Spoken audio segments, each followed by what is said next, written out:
It began in a small wooden house in Ohio, 1847. A boy named Thomas Edison sat quietly, taking apart his mother's clock just to see how it worked.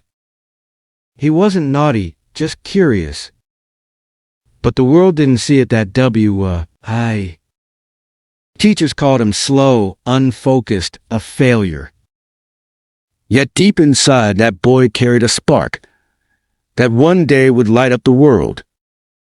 Edison's formal education ended early. His teacher gave up on him.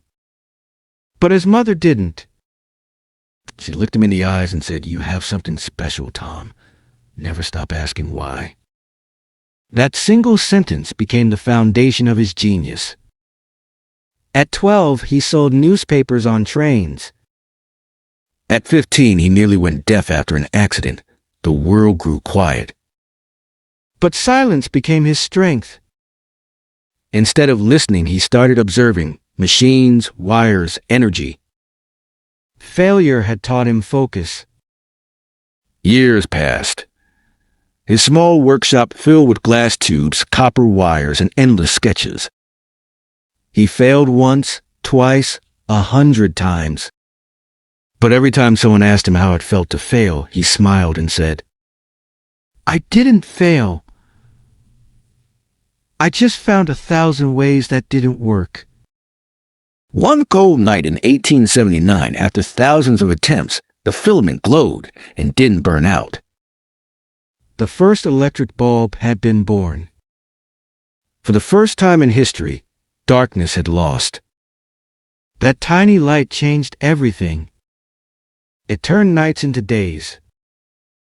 Factories worked longer, cities never slept, and humanity stepped into a new era. All because one man refused to quit. Edison went on to hold over 1,000 patents. But when asked about his success, he said, "Our greatest weakness lies in giving up. The most certain way to succeed is always to try one more time." Thomas Edison didn't just invent the light bulb. He invented the belief that failure isn't the opposite of success. It's part of it. So when life grows dark, remember, you carry the same spark inside you.